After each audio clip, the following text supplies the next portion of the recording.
Alloh subhanahu va taolo ushbu sura-i karimada qachon juma kuni juma namoziga azon aytilsa, sizlar namozga fas'au ila zikrillah, Xudo taborak va taoloning zikriga shoshilinglar, chopinglar degan ma'no kelyapti. Bu mashyun bilan sa'yunni farqlabdilar. Mashyun degani o'zi ohista, to'g'ri o'zini holatida yurishlikni otini, ya'ni mashyun deb aytar ekan. Hatto Xudo taborak taolo siz bilan bizga shashilishlikka, chopib rag'i yurishlikka, jumaga shashilishlikka Xudo taborak taolo oyatda buyuryapti.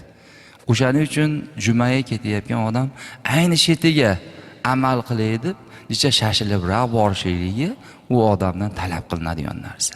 Sekin borsa ham boradi, lekin haligi joyiga amal qilishlik uchun bu odam nima qiladi? Sa'iy qiladi. Chunki bu sa'yini Xudo taborak va taolo o'sha oyat karimani, ya'ni intihosida aytadiki, va zarul bay', savdoni ham siz bilan biz tashlashligimizga Xudo taolo amr qilyapti. Boshqa amallarchi desa, bu insonni dunyosiga eng katta manfaat kelgizadigan narsa bu tijorat, savdo. Shuniki eng ko'p foyda kelgizadigandiki, tashlashlikka Xudo taborak va taolo buyuryapti. Qolgani erta kunda. Dunyoviy ishlar, uyda indamasdan o'tirib qolish, bir joyda ustalar 3-4tasi bo'lib to'planib peshin o'qib jumaga bormaslikligi. Bular hammasi ushbu oyat kalima bilan bular to'xtatilingan. Ya'ni ularda sa'yisi talab qilingan oyat bu. Bu ya'ni o'sha kundagi qilinadigan savdolar xususida juda ham qattiq gaplar bor. Shunisi o'zi kifoya qiladi aql xushli odamgaki, siz bilan biz o'sha namozga Xudo taborak va taoloni zikriga siz bilan biz shashilishimiz. Xudo taborak taoloning zikri boshqa narsalardan yaxshi ekanligini Xudo taolo siz bilan bizga uqtiradi. Bir kishini uylari juda ham yiroq ekan. Juma namoz o'qiydigan jome masjidga qaraganda. Shunda u kishi ertaman turib shu nonushta qilar ekanlar. Nonushta qilganlardan keyin yo'lga tushsalar, o'sha rosa juma paytiga yetib borar ekanlar. Keyin jumalarni o'qib bo'lib qaytsalar, ana shu namoz yeriga yetib kelar ekanlar. Shunda bu kishi ertalab tursalar, xotinlari, xo'jayin, kecha tegirmonga bug'doy tashab kelgansiz. O'shani unda olib kelib bersangiz, bolalarga non yo'q, men non qilib beray.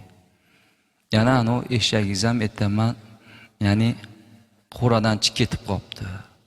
Bugun o'sha har oyda bir kunda bir marta o'sha odamga navbat kelar ekan, suv qo'yishing. Bugun navbatimiz, suvni qo'yib oling. Shunda bu solih inson o'ylab, bu unda olib kelish ham dunyoviy bo'lsa, eshak tutib kelish ham dunyoviy bo'lsa, suv qo'yish ham dunyoviy amal. Robbimni buyrug'i ustun. Ertaman nonushtani qilib, tavakkal Xudo chiqib ketdilar. Bordilar, jumalar ado qildilar, sunnatlar ado qildilar, duolar bilan mashg'ul bo'lib, yana Alloh zikri bilan uylariga qaytib keldilar. Qaytib kelsalar, eshiklarini ochsalar, bolalari non tishlab yeyiribdi. Bolalari non yeb turibdi. Uylari shunaqangi sug'orilganki, oldindan shunchalik sug'orilmagan ekan. Uylar suvga to'lib qolibdi. Ya'ni eshaklar qurada turibdi.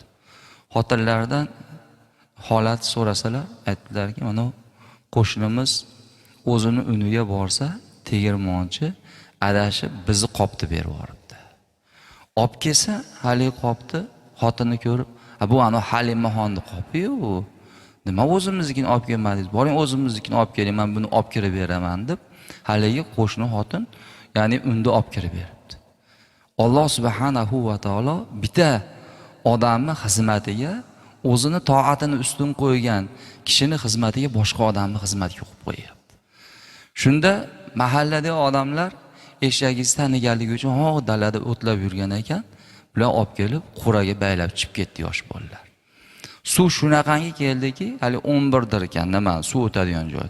Ashitdan shunaqangi suv kirdiki, qo'shinlar zo'rg'atdan to'sib qolishdi.